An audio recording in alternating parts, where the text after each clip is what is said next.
आदि गुरु भगवान श्री शंकराचार्य जी के चरणों में प्रणाम। परम पूज्य परम आदरणीय ब्रह्म स्वरूप स्वामी श्री प्रेमपुरी जी महाराज के चरणों में प्रणाम। परम पूज्य परम आदरणीय श्री स्वामी जी के चरणों में प्रणाम। ओम शन्नो मित्रः शं वरुणः शन्नो भवत्वर्यमा शन्न इन्द्रो बृहस्पतिः शन्नो विष्णुरुक्रमः। नमो ब्रह्मणे नमस्ते वायो त्वमेव प्रत्यक्षं ब्रह्मासि त्वमेव प्रत्यक्षं ब्रह्म वदिष्यामि ऋतं वदिष्यामि सत्यं वदिष्यामि तन्मामवतु तद्वक्तारमवतु अवतु माम् अवतु वक्तारम्। ॐ शान्ति शान्ति शान्तिः।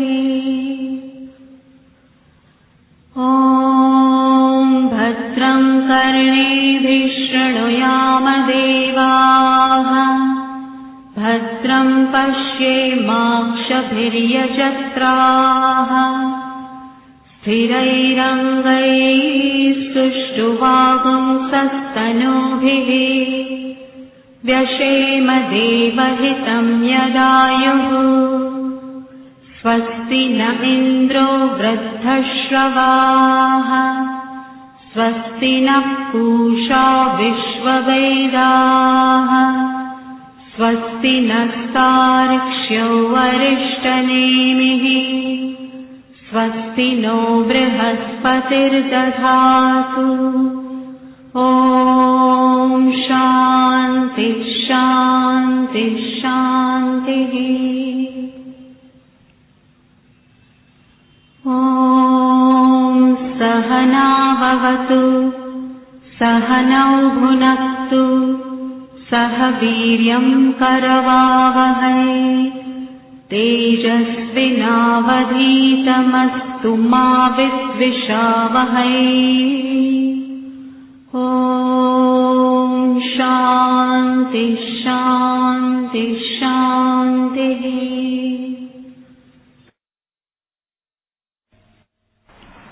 हरिः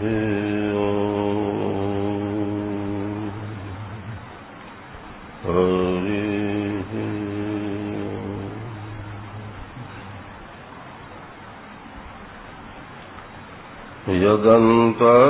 यदन्तश्चातुर्यम् विलसति समाधुर्यमखिलम् गुणालीयं नित्यम् वरयति मरालीवदयितम्। स्मरामि प्रातस्तम् सरुचिकरुणापूरमधुरम् अखण्डानन्दं श्री गुरुवरमहं ब्रह्म परमम्। नारायणं नमस्कृत्य नरं चैव नरोत्तमम् देवीं सरस्वतीं व्यासं ततो जयमुदीरये।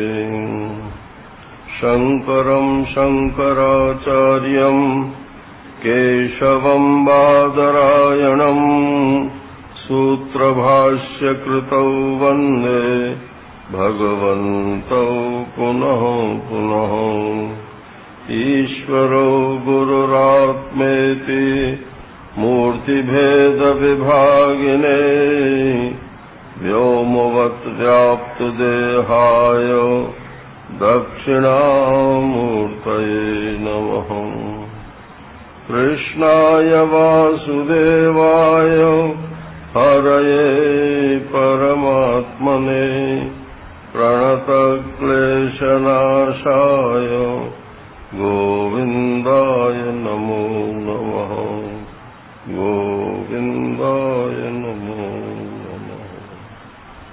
हरि ओम। नारायण नारायण नारायण नारायण।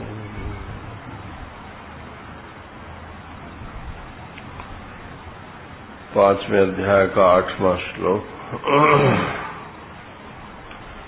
नैव किंचित करोमीति युक्तो मन्येत तत्त्ववित् पश्यन् शृण्वन् स्पृशन् जिघ्रन् अश्नन् गच्छन् स्वपन् श्वसन् प्रलपन् विसृजन् गृह्णन् उन्मिषन् निमिषन्नपि इन्द्रियाणीन्द्रियार्थेषु वर्तन्त इति धारयन्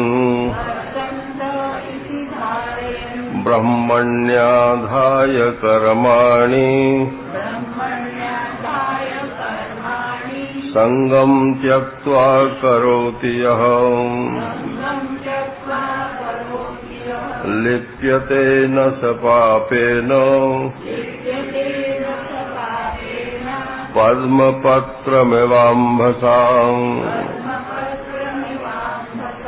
कायेन मनसा बुद्ध्या केवलैरिन्द्रियैरपि योगिनः कर्म कुर्वन्ति संगम् त्यक्त्वात्मशुद्धये युक्तः कर्म फलम् त्यक्त्वा शान्तिमाप्नोति नैष्ठिकीम् अयुक्तः कामकारेण फले सक्तो निबध्यते। हरि ओम।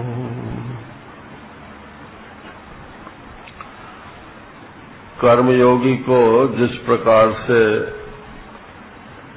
मोक्ष की प्राप्ति होती है तत्व ज्ञान के द्वारा, उसका ड्राफ्ट,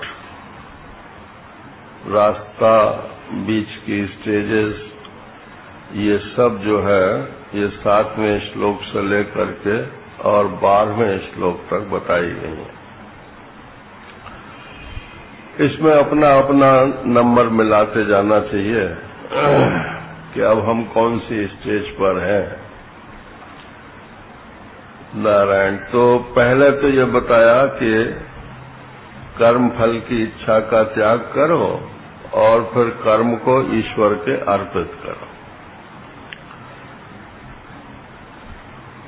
ये हो गया योग युक्ता।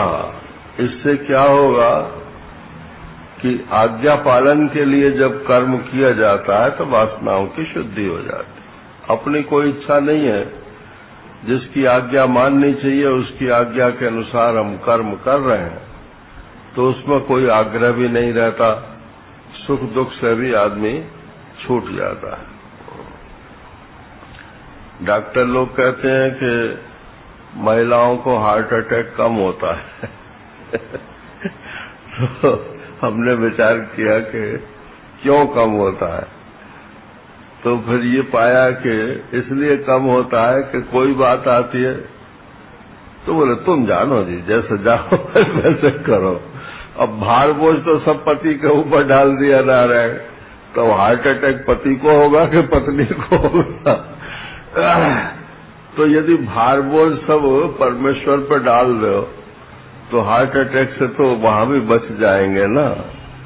तो इसलिए ये आज्ञा पालन के लिए जो कर्म किया जाता है वो कर्म योग होता है।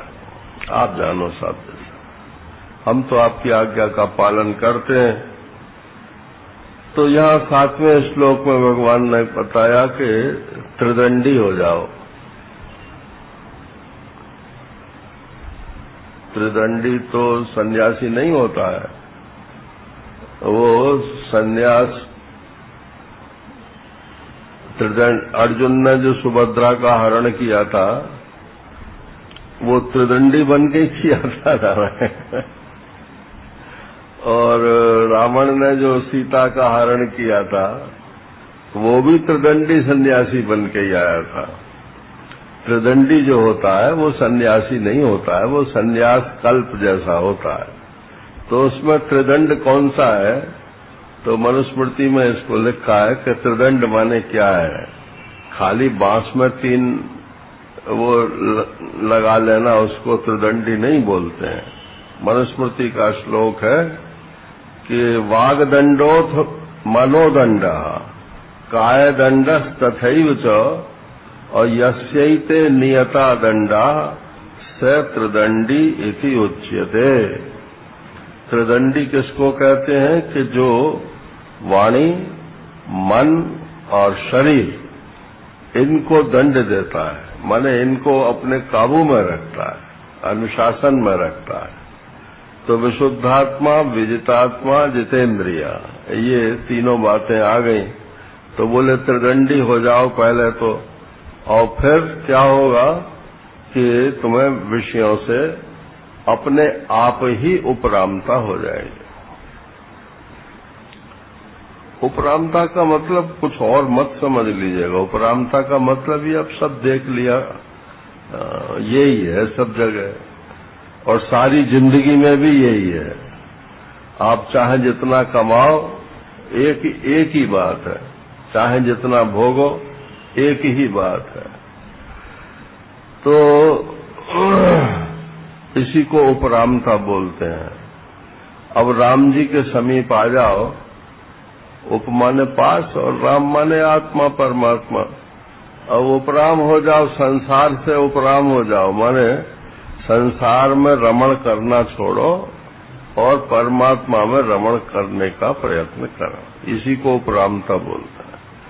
तो जब उपरामता आती है तो नेचुरली फिर ये इच्छा होती है कि भगवान का क्या स्वरूप है, कैसे हम रमण करें। तो किसी गुरु की शरण में जाएंगे, फिर वो वहां आत्मा का स्वरूप बताएगा। तो सर्वभूतात्म भूतात्मा ये उसकी अंतिम परिणति है। ये बीच की जो ज्ञान की स्टेजेस हैं उसका वर्णन नहीं है यहाँ, तो वो तो ज्ञान के प्रकरण में बोलेंगे। यहाँ सिर्फ इंगित कर दिया कि वो वहीं पहुंच जाएगा। और उसका फल क्या होगा कि कुर्वन् नपि न लिप्यते। शरीर से, मन से, वाणी से कर्म तो होंगे उससे, लेकिन उनका लेप नहीं होगा। देखो, आत्मा तो स्वरूप से ही अलिप्त है, आत्मा पर कोई असर नहीं होता है, चाहे ज्ञानी का आत्मा हो और चाहे अज्ञानी का आत्मा हो। ये ज्ञानी अज्ञानी तो बुद्धि को लेकर के है। तो ये जितना लेप और कर्म का कर्तापने का अभिमान है, ये विज्ञान में कोश में होता है।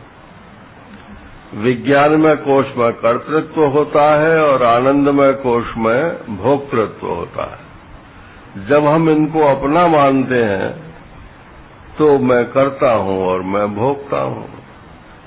भोग चाहिए तो करना भी पड़ेगा, और करते हैं तो उसका भोग भी हम ही को भोगना पड़ेगा, चाहे अच्छा हो चाहे बुरा हो। नारायण, तो ये एक दूसरे पर निर्भर रहते हैं।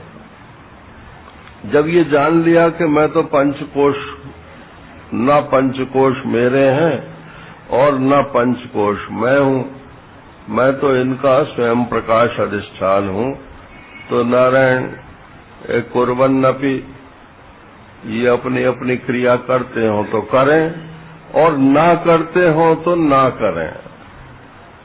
अच्छा, कब तक कर्म करोगे आप, क्रिया करोगे? एक स्टेज आ जाती है ना जब हाथ पैर भी नहीं हिलते, कुछ भी नहीं होता। यहाँ बॉम्बे में तो बहुत देखने को मिलते हैं नारायण। कई लोग जो है पकड़ पकड़ के लाते हैं उन्हें, और वो खड़े भी नहीं हो सकते। अब डॉक्टर ने कह दिया कि न घुमाओ, तो ऐसी पकड़ पकड़ के घुमाते हैं। तो एक स्टेज तो ऐसी आ ही जाएगी ना कि फिर कर्म कर नहीं सकते, आप चाहो तो भी नहीं कर सकते हो। तो ये कर्म आत्मा का क्षेत्र ही नहीं है। ये कर्म जिसका क्षेत्र है उसी क्षेत्र में डाल दो। ये प्रकृति का क्षेत्र है जो सबसे जबरदस्ती कर्म कराती है। आप बच्चे से कहो कि शांत बैठो, तो आपका कहना गलत है नारायण। बच्चा शांत नहीं बैठ सकता, उसमें जो रजोगुण है वो उसे शांत बैठने ही नहीं देगा। जवान आदमी से कहो कि तुम जो है शांत होकर के ध्यान किया करो, तो वो नहीं कर पाएगा नारायण। उसके लिए तो मन जो है चंचल है, रजोगुण है उसमें। और जो आलसी प्रमादी है उससे कहो कि तुम ध्यान करो, भजन करो, वो कहेगा इससे तो सोना अच्छा है नारायण। हाँ, जो सात्विक व्यक्ति है उससे कहो तो वो ध्यान भजन भी कर सकता है। तो कुर्बन करता हुआ भी न लिप्यते, तो ये ऑटोमेटिक क्रियाएं होती हैं, अपने आप ही सब क्रियाएं शरीर में जैसे सृष्टि में होती हैं ऐसे ही एक शरीर में भी होती हैं और प्रत्येक शरीर में होती हैं। अच्छा, मोतियाबिंद आ गया आंख में, तो आप जानबूझ कर लाए क्या मोतियाबिंद? बाल सफेद हो गए तो आपने जानबूझ करके बाल सफेद किए क्या? माने ये जो विकृतियां हैं, ये विकृतियां तो प्रकृति का अंग है, अपने आप होती हैं। अब इसी में हम कर्तापन जोड़ लेते हैं। कैसे कि हमने तो फलाने खिताब लगा लिया तो हमारे तो बाल काले हो गए, अब ये हो गया कर्तापन। अब लोग कहते हैं कि आपके बाल तो अभी भी काले हैं, तो वो खुश हो जाता है कि ओहो, भीतर तो जानता है कि ये हमने रंगे हुए हैं लेकिन वो खुश हो जाता है कि अच्छा हम तो अभी जवान है नारायण। ये सब कर्तृत्व भोक्तृत्व जो है ये ओढ़ा हुआ है। प्रकृति तो अपने ढंग से चल रही है, तो इसे जैसा है वैसा चलने दीजिए। कुर्बन, ये कर्म करते हुए भी न लिप्यते, इसमें सुख और दुख का अनुभव मत कीजिए, यही लेप है। ऐसा बना ही रहे, इसी को लेप बोलते हैं। ऐसा ना होवे, इसी को लेप बोलते हैं।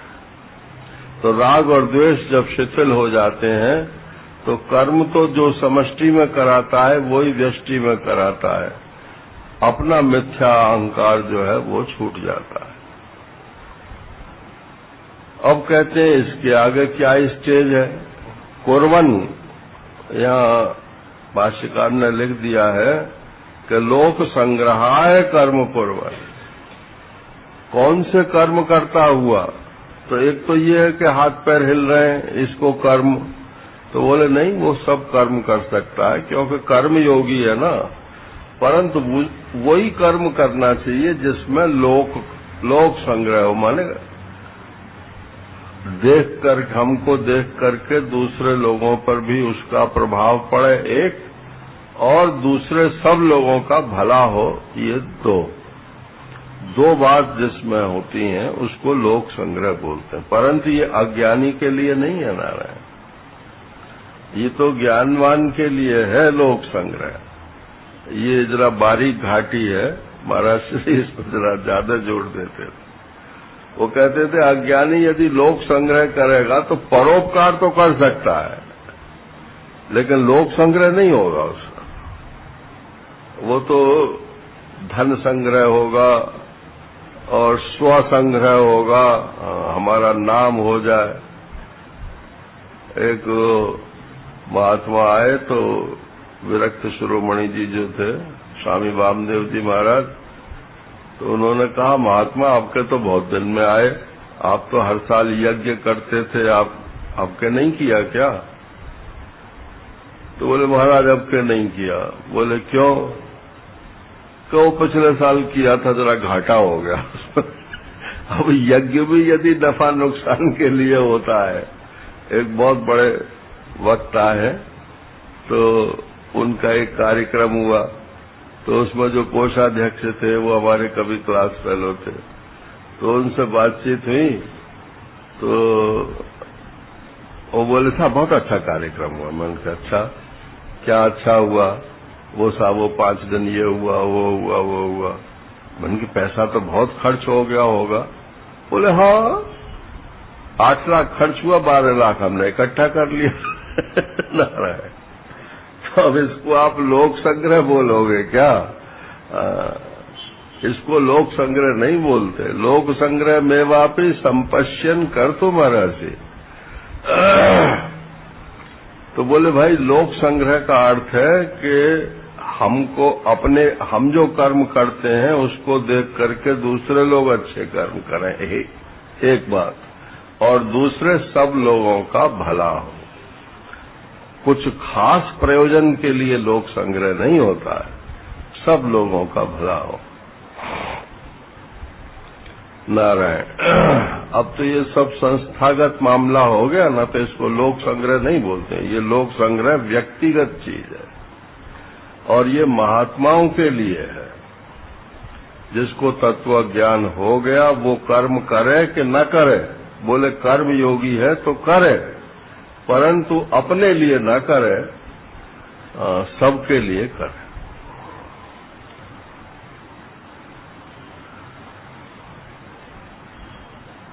नैव किंचित करोमीति युक्तो मन्येत तत्वविद। अब इससे उसकी आंतर अवस्था बताते हैं कि कर्मयोगी इसके बाद कहाँ पहुंचा। बाहर तो कर्म हो रहे हैं और लेप भी नहीं हो रहा है, तो लेप क्यों नहीं हो रहा है? ये भी तो एक प्रश्न है ना। जब वो आनंदमय कोश है ही, सबके ही होता है, उसके पास भी है। विज्ञान में कोश सबके ही होता है, उसके पास भी है। तो कर्तृत्व भोक्तृत्व तो जगेगा। तो बोले इसको नहीं जगेगा। क्यों? कि नैव किंचित करोमि युक्तः, जो योग कर्म योगी है और कर्म योग करके जो इस स्टेज तक पहुंच गया है, कुर्वन्नपि न लिप्यते, ये इसके साथ संबंधित है बात। वो मन्येत, क्योंकि यहाँ तत्वविद शब्द पड़ा हुआ है ना। युक्तः तत्वविद मन्येत, युक्त भी है माने कर्मयोगी था और कर्मयोग करते करते अब वो तत्ववेत्ता हो गया। इस दृष्टि से सर्वभूतात्म भूतात्मा, अब तत्ववेत्त हो गया हो। संन्यास नहीं लिया उसने, लेकिन तत्ववेत्ता हो गया। तो वो मन्येत, ऐसा माने, इन लोगों ने अर्थ किया है ऐसा माने, परंतु ये अर्थ इसका नहीं है। इसका अर्थ है ऐसा मानता है, ऐसा जानता है। कोई यहाँ विधि नहीं है। तत्वज्ञानी के लिए कोई विधि नहीं होती है, उसकी दृष्टि का अनुवाद है। जब तत्ववेत्ता हो गया तो वो ऐसा जानता है क्या कि नैव किंचित करोमि, मैं तो कुछ करता ही नहीं। तो बोले भाई करते नहीं हो तो ये तो शरीर में तो सारी क्रियाएं हो रही हैं। तो बोले पश्यन, देखता हुआ मैं नहीं देखता हूं। अब है ना ये अजीब बात, देखता हुआ मैं नहीं देखता हूं। और इसकी समाप्ति कहाँ? इंद्रियाणि इंद्रियार्थेषु वर्तन्ते। इंद्रियां जो हैं वो अपने अर्थों में बरत रही हैं। इसका दुरुपयोग भी होता है इस श्लोक का। बोले हम तो कुछ करते ही नहीं है, अपना गड़बड़ शड़बड़ भी सब चल रही है। और बोले इंद्रियां अपने अपने विषयों में बरत रही हैं, हम तो कुछ करते ही नहीं है, इसलिए हमको तो कोई पाप पुण्य होता ही नहीं है। तो इसमें ये बात समझनी पड़ेगी कि इंद्रियों में कैसे बरत रही है। नारायण। केनोपनिषद पूरा का पूरा इसी बात को समझाने के लिए है। आत्मा में तो कोई क्रिया होती नहीं है, ये क्रिया होती कहाँ है और इसका प्रेरक कौन है, यही केनोपनिषद का मूल विषय है। केनेशितं पतति प्रेषितं मनः, केन प्राणः प्रथमः प्रैति युक्तः, केनेषितं वाचमिमां वदन्ति श्रोत्रं चक्षु कौ देवो युनक्ति। इन आँखों को, कानों को, प्राणों को, मन को कौन अपने अपने विषयों में जो है नियुक्त करता है? तो अब सांख्य वाले तो कहते हैं प्रकृति नियुक्त करती है, और जो वेदांत का दृष्टिकोण है वो ये है कि प्रकृति जो है वो जड़ है, उसमें भी प्रोग्रामिंग है। तो किसी चैतन्य ने उसमें प्रोग्रामिंग किया है कि प्रकृति ऐसे ही चलेगी। तो वो चैतन्यमयाध्यक्षेण प्रकृति ही सूयते सचराचरम हेतुनानेन कौन्तेय जगत विपरिवर्तते। इस गीताई का श्लोक है। तो कहते हैं कि मेरी अध्यक्षता में ये प्रकृति कार्य करती है। तो अध्यक्षता माने मेरे संकल्प से कार्य करती है। अब शुद्ध आत्मा में तो संकल्प भी नहीं बन सकता है। तो क्या है कि एक तो शुद्ध आत्मा है, जरा मेरी तरफ ध्यान दीजिएगा। तो एक तो शुद्ध आत्मा है बिल्कुल लास्ट में, जिसको आप अंतर्यामी बोलते हो। भक्ति की भाषा में उसको अंतर्यामी बोलते हैं, और वेदांत की भाषा में उसी को शुद्ध आत्मा या साक्षी बोलते हैं। वस्तु एक ही है। तो जो साक्षी है वो उसका नाम क्यों पड़ा है कि केवल देखने के कारण, चित स्वरूप होने के कारण उसको साक्षी बोलते हैं। परंतु वो सत स्वरूप है कि नहीं है? जो चित है वो सत है कि नहीं है? अगर सत नहीं है तो चित तो विनाशी होगा, और अगर सत चित नहीं है तो नारायण वो पराधीन सत्ता हो जाएगी। उसको जानेगा कौन? अब ये पुस्तक है कि नहीं है, ये दोनों बात कोई चैतन्य ही जानेगा ना। तो सत चित के बिना प्रकाशित नहीं हो सकता है, और चित को अविनाशी होने के लिए सत होना ही पड़ता है। तो सदैव सौम्य इदमग्रे आसीत् एकमेवाद्वितीयम्। ये जो छांदोग्य उपनिषद की श्रुति है वो कहते हैं कि सृष्टि के प्रारंभ में केवल एक सत ही था। तो वहां भाष्यकार ने स्पष्ट कर दिया है कि सत माने सिर्फ सत नहीं है, सत माने सत चित दोनों। माने एक ही वस्तु ज्ञान की दृष्टि से उसे सत बोलते हैं, और शक्ति की दृष्टि से, सत्ता की दृष्टि से उसको सत बोलते हैं। नारायण, तो जब हम कहते हैं कि आत्मा अकर्ता है तो उसके चित्त स्वरूप को लेकर के अकर्ता बताते हैं, और जब हम कहते हैं कि आत्मा सत है, और फिर उपनिषद कहता है कि उसी सत ने फिर संकल्प किया तदैक्षत बहुश्याम प्रजायेयो तत्तेजो असृजत। पर उसने संकल्प किया कि मैं बहुत सी प्रजा उत्पन्न करूं, और वो सबसे पहले तेज के रूप में प्रकट हुआ, संकल्प का परिणाम। तो सृष्टि को कौन चला रहा है भाई? प्रकृति चला रही है। ये केवल सत्य जो है उसी का नाम प्रकृति है और कुछ नहीं है। लेकिन परमात्मा वेदांत में केवल सत्य स्वीकार्य नहीं है, सच्चित जो है उसी को मूल चीज मानी गई है। तो उसमें संकल्प होता है। तो उसका प्रतिनिधि कौन है? तो एक शरीर में उसी को चिदाभास बोलते हैं या जीव बोलते हैं। तो केनोपनिषद में शिष्य ने प्रश्न किया कि इन आंख, नाक, कान, प्राण इत्यादि मन को कौन अपने अपने विषयों में नियुक्त करता है? तो गुरुजी ने क्या उत्तर दिया? श्रोत्रस्य श्रोत्रम मनसो मनो यत् वाचो हि वाचम सौ प्राणस्य प्राणा। ये नियुक्त करने वाला जो है ये कान का कान है, आंख की आंख है, प्राण का प्राण है, मन का मन है। तो भाष्य में ही फिर ये उठाते हैं कि तो क्या दो दो कान है हमारे? कान का कान, एक कान तो ये है जो बाहर के शब्दों को सुनता है, और कान का कान कौन होगा? तो बोले जो कान को प्रेरित कर रहा है वो कौन है कि उसी को जीव बोलते हैं ना। ये जीव कोई आप इसे गाली मत समझो। जीवत्व जो है वो तो गाली है, और जीव जो है ये तो परमात्मा का स्वरूप है। बिना जीव के ये शरीर शव है। जब तक इस जीवन में चैतन्य प्रकट नहीं होता तब तक इसमें कोई चेष्टा नहीं हो सकती।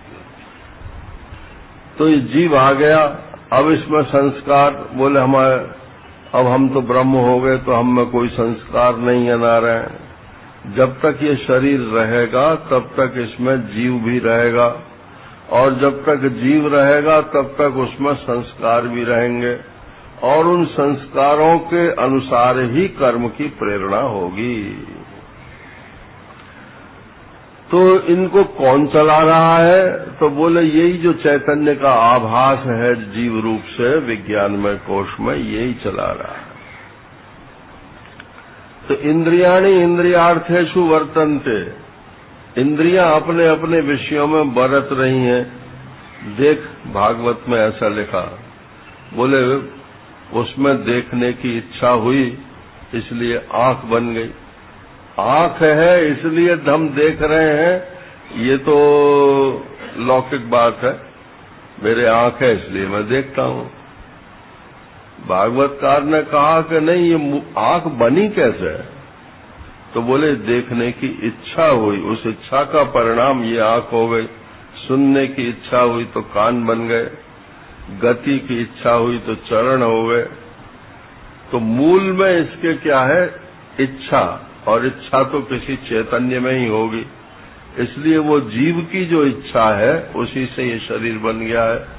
अब वो इच्छा तो नारायण हो चुकी, अब वो तो जैसी इच्छा थी वो तो हो चुकी, शरीर बन गया। किसी का स्त्री का बन गया, किसी का पुरुष का बन गया, कोई पशु बन गया, कोई मनुष्य बन गया, कोई पक्षी बन गया। जैसी इच्छा थी वैसे बन गए। अब इसमें ये देखो कि परमात्मा किस रूप से बैठा हुआ है। तो असल में ये जीवो ब्रह्मैव न परः, ब्रह्म सत्यम जगन मिथ्या जीवो ब्रह्मैव न परः, ये श्लोक बहुत प्रसिद्ध है। बस इतना ही तो वेदांत है कि ब्रह्म सत्य है और जगत मिथ्या है, और ये जो जीव आत्मा है ये ब्रह्म ही है, कोई दूसरी वस्तु नहीं है नारायण। तो क्रिया को लेकर के इसकी ब्रह्मता नहीं होती है, इसकी स्वयं प्रकाशता को लेकर के इसकी ब्रह्मता होती है। अच्छा, एक तो है सूरज और एक है मोमबत्ती का प्रकाश। दोनों एक हैं कि दोनों भिन्न हैं?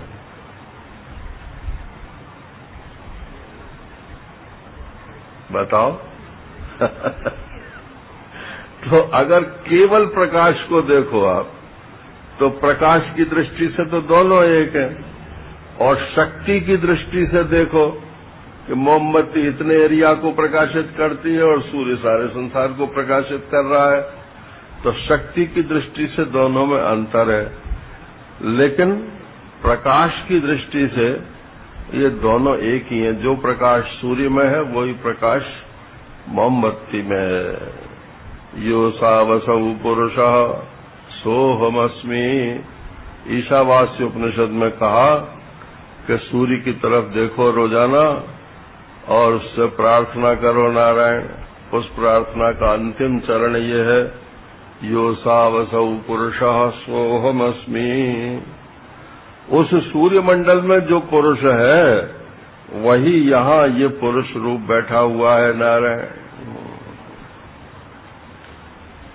अगर ये मैकेनिकली भी कोई आदमी रोजाना करे, सूर्य की तरफ देखे और ऐसा सोचे कि इस सूर्य में जो भगवान बैठा हुआ है वही इस शरीर में यहाँ आत्मा रूप से बैठा हुआ है, ऐसा बस यांत्रिक ढंग से।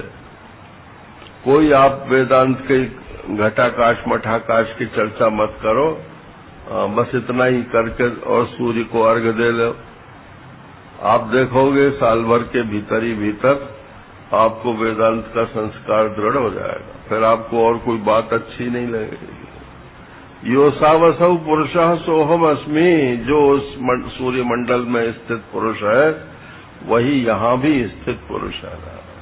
तो ये कौन चला रहा है?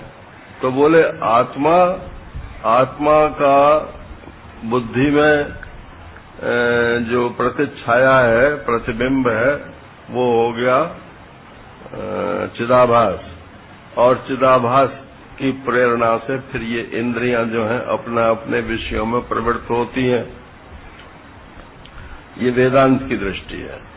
और सांख्यों की दृष्टि ये है कि ये इंद्रियां स्वतंत्र हैं, अपने अपने विषयों में इनकी प्रवृत्ति होती है। नारायण, तो कौन सा आसान है?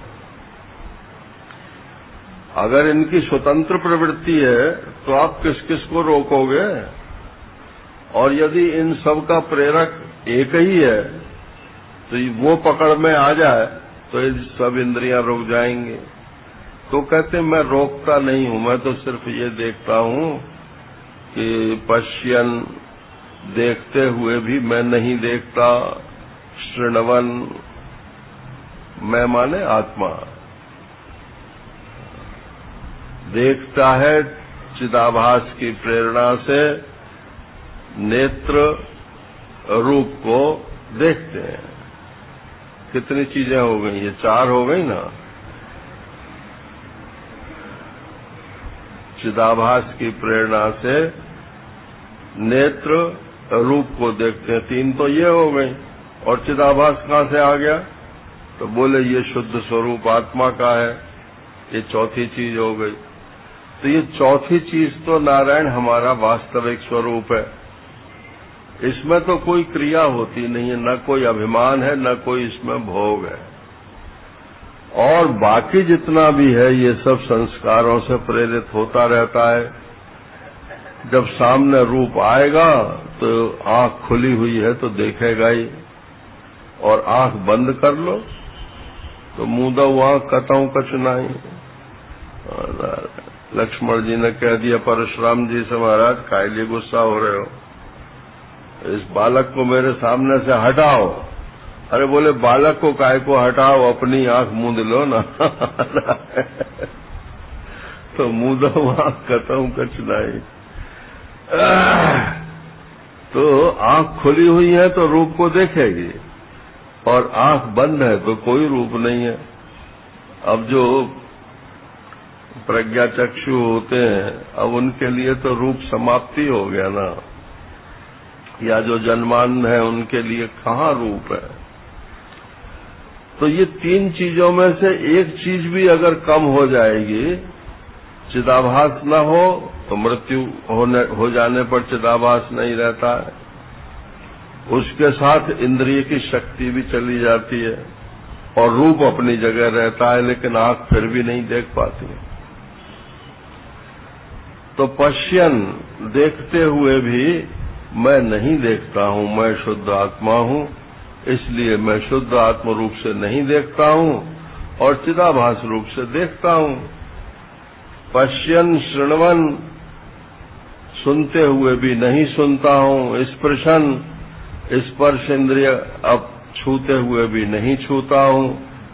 इसमें छूना है नहीं, कभी इसमें उल्टा अर्थ मत लगा लेना। तो मैंने कहा ना इस श्लोक का अनर्थ बहुत होता है। बोले छू भी रहे हैं, वो बोले मैं तो नहीं छूता हूं। तो मैं जानबूझ करके यदि छूता हूं तो उसमें धर्म और अधर्म की उत्पत्ति होती है। जिसको छूना चाहिए उसको छुओ तो धर्म की उत्पत्ति होगी, और जिसको नहीं छूना चाहिए उसको छुओ तो अधर्म की उत्पत्ति होगी।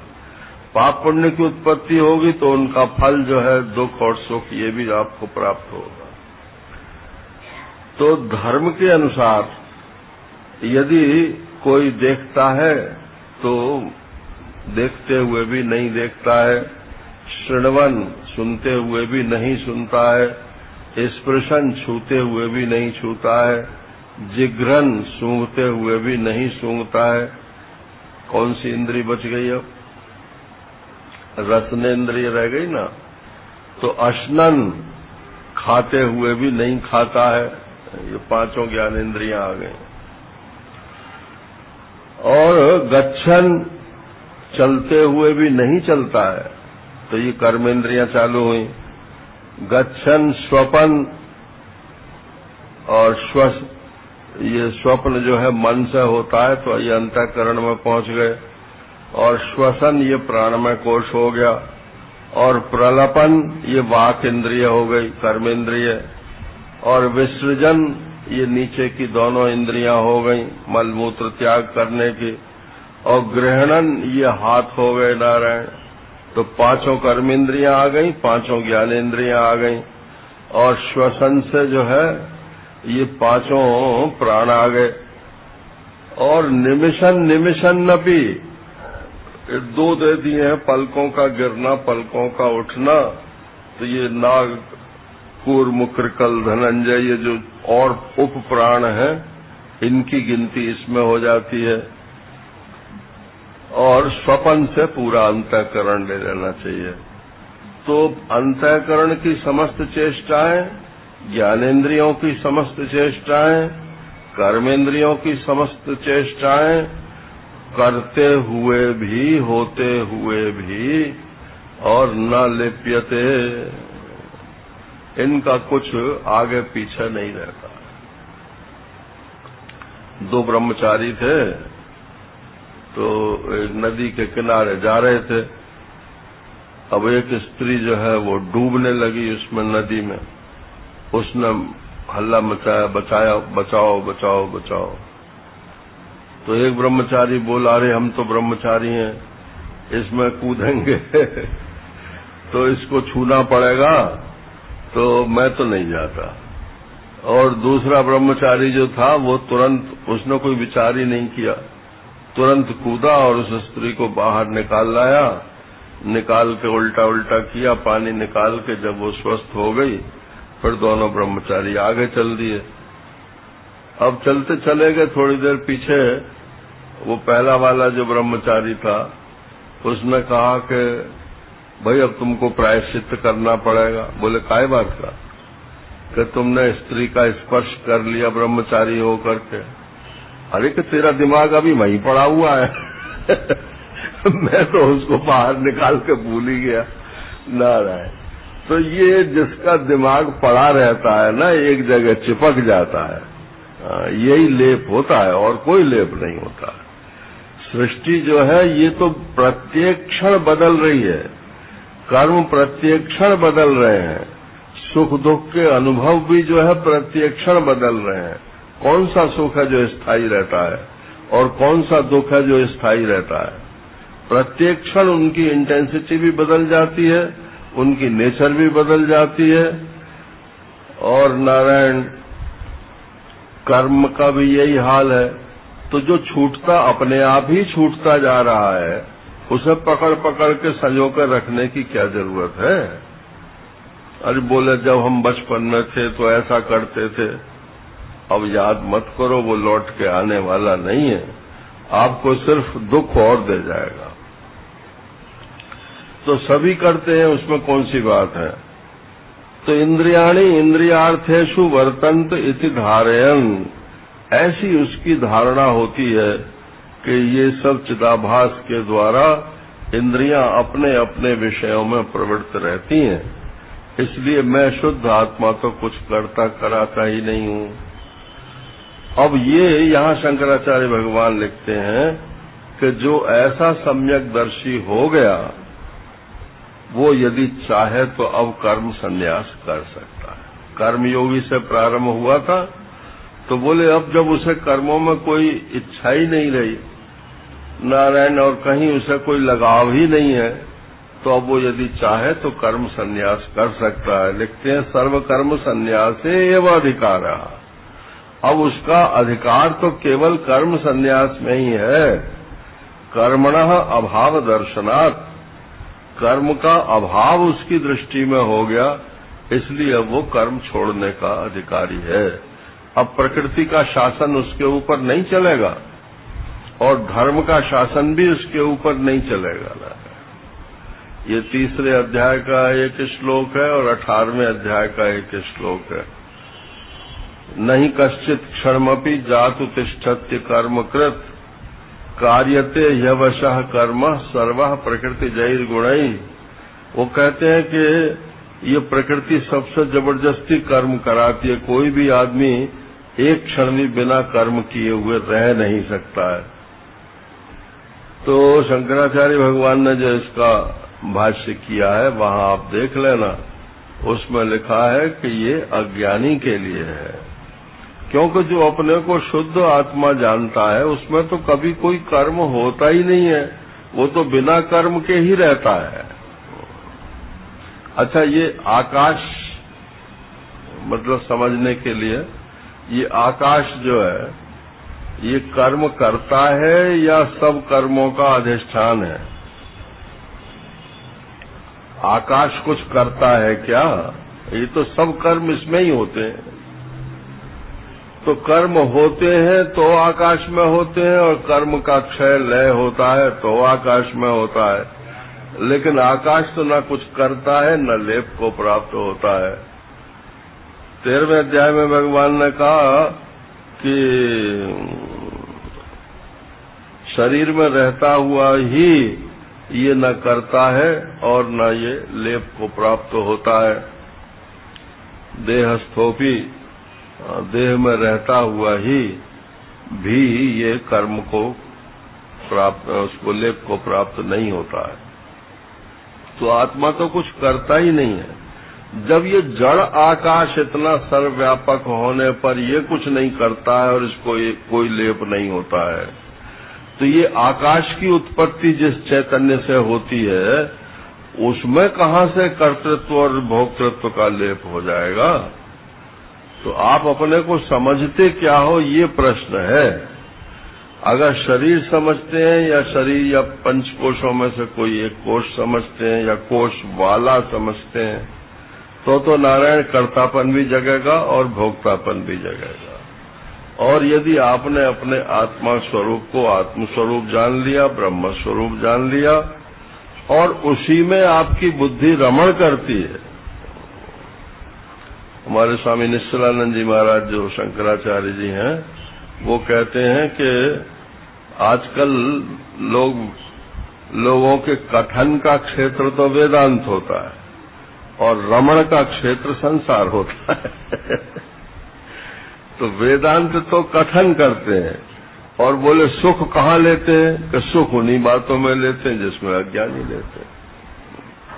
तो ये कथन और रमण, जब इन दोनों का क्षेत्र वेदांत हो जाए, आत्मा हो जाए, तब उसे कर्म संन्यास का अधिकार प्राप्त हो जाता है।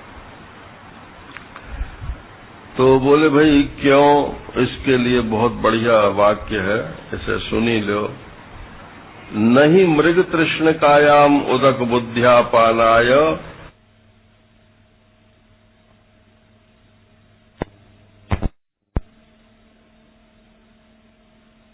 क्या कि यहाँ मृग तृष्णा का जल है, वास्तविक जल नहीं है। फिर उसे चाहे जितनी प्यास लगे वो उस पानी को पीने के लिए प्रवृत्त नहीं होगा। तो जिसने ये जान लिया कि इन कर्मों की और इन कर्म फलों की और कर्ता की कोई सत्ता ही नहीं है, बिना हुए ही ये भास रहे हैं मुझ में, नारायण, वो फिर किसी कर्म को करके और कर्म फल के भोग के लिए प्रवृत्त कैसे हो जाएगा? नहीं हो सकता। इसलिए वो कर्म संन्यास का अधिकारी हो जाता है। अब शास्त्र का भी शासन उसके ऊपर नहीं चलता है। उससे पहले यदि आप कर्तव्य कर्मों को त्यागते हैं तो आपको पाप लगेगा, ये बात निश्चित समझ लो, कर्मयोगी के लिए। और जो अभी गृहस्थ आश्रम में घुसा ही नहीं है तो उस पर तो कोई अभी धारा आयद ही नहीं होती। तुम्हारा पिता के प्रति ये कर्तव्य है, माता के प्रति ये कर्तव्य है, पत्नी के प्रति, बच्चों के प्रति, समाज के, ये सब के सब गृहस्थ के लिए हैं। एक सज्जन है तो वो बीमार रहने लगे, तो उनको मानसिक स्थिति थोड़ी ठीक नहीं थी। तो मैंने मैंने क्या, बीच में एक और सज्जन थे तो उन्होंने मेरे से पूछा कि इनकी ऐसी स्थिति कैसे है। मैंने कहा तो आप पूछ के बताओ क्यों है। तो उन्होंने उनको बताया कि भाई ऐसा है कि ऋषि ऋण है, पितृ ऋण है, देव ऋण है, इनसे जब तक उरण न हो तब तक संन्यास कैसे ले। इसी सोच में वो जो है वो थोड़ा उद्विग्न थे। तो शंकराचार्य भगवान की एक उक्ति फिर हमको पढ़ने में मिली। उन्होंने कहा कि अभी तो जो ब्रह्मचारी है उस पर ये कोई ऋण चढ़ा ही नहीं है, तो उतारने की क्या बात है। ये तो जब गृहस्थ में प्रविष्ट हो जाएगा तब ये ऋषि ऋण, देव ऋण, पितृ ऋण जो है, हम किसी से पैदा हुए हैं इसलिए एक संतान हमको भी पैदा करनी चाहिए, और देवताओं को प्रसन्न करने के लिए यज्ञ आदि करने चाहिए, और ऋषियों ने जो ये ज्ञान दिया है इनका स्वाध्याय करना चाहिए। नारायण, तो ये ऋण उतारने की जो विधा है ये गृहस्थों के लिए है। जब गृहस्थ हो जाता है तब ये ऋण चढ़ते हैं। तो मैंने उनको ये बात बताई तो उनको बड़ी प्रसन्नता हुई और उनकी वो जो मानसिक उद्वेग था वो समाप्त हो गया। तो ऐसा नहीं है, अगर आपने ये समझ लिया कि यहाँ जल है ही नहीं तो अब उस जल को पीने के लिए आप क्यों प्रवृत्त हो रहे हो। यही कर्म संन्यास की स्थिति है। फिर भी कर्मयोगी है ना वो, तो कर्मयोगी होने के नाते से उसके सामने ऑप्शन है कि वो कर्म संन्यास करे तो ठीक है, उसका अधिकारी है। और अगर वो चाहे कि मैं तो लोक संग्रह के लिए ही कर्म करूंगा, सबके भलाई के लिए कर्म करूंगा, तो शास्त्र उसको भी मना नहीं करता है। ये ब्रह्मसूत्र में एक सूत्र ही है, स्तुतये अनुमतिर्वा। बोले या तो इसे आप ब्रह्म ज्ञान की स्तुति समझ लो, कर्म की स्तुति समझ लो कि कर्म करते ही रहे। ये कुर्वन्नेवेह कर्माणि जिजीविषेत् शतम समा, ये जो मंत्र है ईशावास्य का, तो इसमें शंकराचार्य जी ने लिखा है कि ये मंत्र जो है ये अज्ञानियों के लिए है, कर्मियों के लिए है।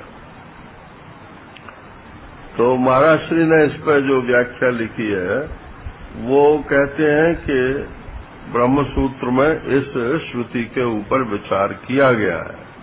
तो वहीं ये सूत्र है कि स्तुतये अनुमतिर्वा, या तो आप इसको कर्म की स्तुति समझ लो, और या ब्रह्मज्ञानी भी यदि चाहे तो वो लोकोपकारक कर्म कर सकता है।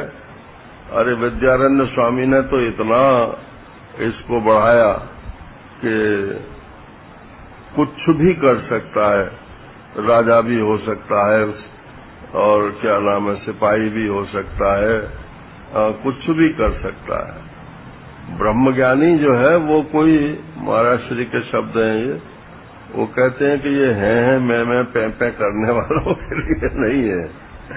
ये तो आपको ऐसे सिंहासन पर बैठाल देता है कि जहां आपका पूर्ण स्वातंत्र है, जो चाहो सो जैसे चाहो, शास्त्र के अनुसार, अपनी मर्जी से नहीं। कर्म करना चाहो तो शास्त्रीय कर्म करो, ना करना चाहो तो कोई आपके ऊपर प्रतिबंध नहीं है। इसी समय आप छोड़ करके चल सकते हो ना। सुखदेव जी छोड़कर चल दिए तो क्या पिताजी ने रोक लिया ना। 85 उदाहरण है। तो कर्म त्याग और कर्म योग, ये इनका समन्वय जो है इस स्टेज में आकर के हो जाता है। अब ये आगे के जो 3 श्लोक हैं 10, 11 और 12, ये कर्म योग की परिपूर्णता के लिए ही हैं। फिर 12 के बाद जितने श्लोक हैं वो सब ज्ञान योग से संबंधित है। तो ब्रह्मण्याधाय कर्माणि संगम त्यक्त्वा करोति यः।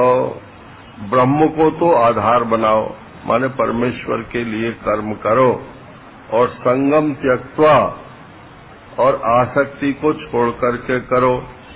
ऐसा जो करता है करोति यः लिप्यते न, वह कर्मों से लिपायमान नहीं होता है।